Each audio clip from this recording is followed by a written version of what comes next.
നമസ്തേ പ്രിയമുള്ള പ്രേക്ഷകരെ, നാം ഇവിടെ ചർച്ച ചെയ്യുന്നു വാരഫലം. വാരഫലത്തിൽ നാം ചർച്ച ചെയ്യുന്നത് ഈ ആഴ്ച 1201 കുംഭമാസം 10-ാം തീയതി മുതൽ 16-ാം തീയതി വരെയുള്ള, അതായത് 2026 ഫെബ്രുവരി മാസം 22-ാം തീയതി മുതൽ 28-ാം തീയതി വരെയുള്ള ഒരു വാരക്കാലത്തെ ശുഭാശുഭ ഫലങ്ങൾ. നാം ചർച്ച ചെയ്യുന്ന ഈ വാരത്തിൽ ഗ്രഹസ്ഥിതി എൻ്റെ പ്രിയമുള്ള പ്രേക്ഷകർ ശ്രദ്ധിക്കുക. മേടൻ രാശിയിൽ ചന്ദ്രനാണ്. അശ്വതി നക്ഷത്രമാകുന്നു നാം ചർച്ച ചെയ്യുന്ന ദിനം. മേടൻ രാശിയിൽ ചന്ദ്രനാകുന്നു, മിഥുനത്തിൽ വ്യാഴം, ചിങ്ങൻ രാശിയിൽ കേതു, 10-ാം ഭാവത്തിൽ മകരത്തിൽ ഉച്ചസ്ഥനായ ചൊവ്വ, 11-ാം ഭാവത്തിൽ സൂര്യൻ, ശുക്രൻ, ബുധൻ, രാഹു, 12-ാം ഭാവത്തിൽ ശനി. ഇവിടെ ഓരോ രാശിക്കാരുടെയും ശുഭാശുഭ ഫലങ്ങളാണ് നാം ചർച്ച ചെയ്യുന്നത്. എൻ്റെ പ്രിയമുള്ള പ്രേക്ഷകർ, മേടം മുതൽ മീനൻ വരെയുള്ള 12 രാശിക്കാരുടെ ശുഭാശുഭ ഫലങ്ങൾ ശ്രദ്ധിക്കുക.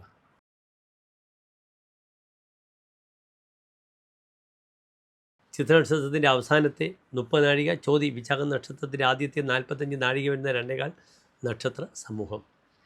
ഈ വാരത്തിൽ തുലാൻ രാശിക്കാർക്ക് രാശിയിൽ ഗ്രഹങ്ങളിൽ 2-ാം ഭാവത്തിലും 3-ാം ഭാവത്തിലും ഗ്രഹങ്ങളിൽ 4-ാം ഭാവത്തിൽ ഉച്ചസ്ഥനായി ചൊവ്വയുണ്ട്, 5-ാം ഭാവത്തിൽ സൂര്യൻ, ബുധൻ, ശുക്രൻ, രാഹു, 6-ൽ ശനി, 7-ൽ ചന്ദ്രൻ, 9-ാം ഭാവത്തിൽ വ്യാഴം, 11-ാം ഭാവത്തിൽ കേതു.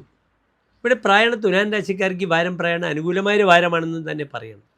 ധനപരമായ വിഷയത്തിലും ഭൂമിപരമായ വിഷയത്തിലും പല സൗഭാഗ്യങ്ങൾ വന്നു ചേരും. വിവാഹത്തിന് ഏറ്റവും അനുകൂലമായ വാരമാണ്. വിവാഹ തീരുമാനങ്ങളാകാം. തനിക്ക് പറ്റിയൊരു പെൺകുട്ടിയെ കണ്ടുപിടിക്കാൻ ഏറ്റവും താല്പര്യമുള്ള സമയമാണ്. ഒരുപക്ഷെ രജിസ്ട്രേഷൻ വിവാഹത്തിന് അനുകൂലമായ സമയമാണ്. ഇതുവരെ വിവാഹം വേണ്ട എന്ന് പറഞ്ഞ വ്യക്തിക്ക് പെട്ടെന്ന് തന്നെ ഒരാളോട് താല്പര്യം തോന്നുക, അങ്ങനെ വിവാഹ വിഷയത്തിലേക്ക് ആകർഷനാകുന്നൊരു വാരമാണെന്ന് കൂടെ അറിയുക. 7-ാം ഭാവത്തിൽ ചന്ദ്രൻ വരുമ്പോൾ അങ്ങനെയാണ്. ഈഷുസ് തീവ്രമതോ മതേ, തീവ്രമായ മതം കാമമുണ്ടാകുമെന്നാണ് പറഞ്ഞിരിക്കുന്നത്. ദദദ്ദാരശം സപ്തമേ ശേതിരശ്മിഹി, 7-ൽ ചൊവ്വ വരുമ്പോൾ തനിക്ക് ഭാര്യാസുഖം ലഭിക്കും.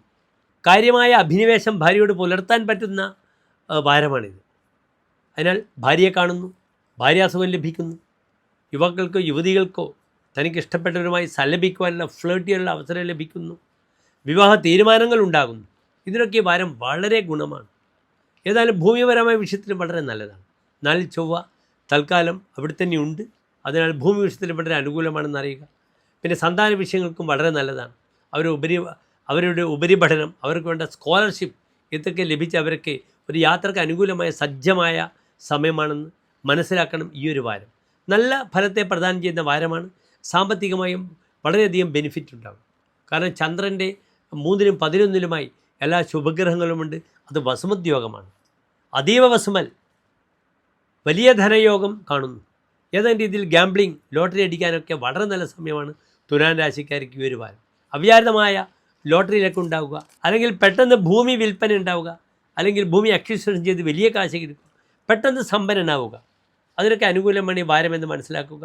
മറ്റ് വലിയ ബുദ്ധിമുട്ടുകളും ഒന്നും ഈ വാരത്തില്ല. ഉദരസംബന്ധമായ രോഗത്തെ ഒന്ന് ശ്രദ്ധിച്ചാൽ നന്ദി. നമസ്തേ.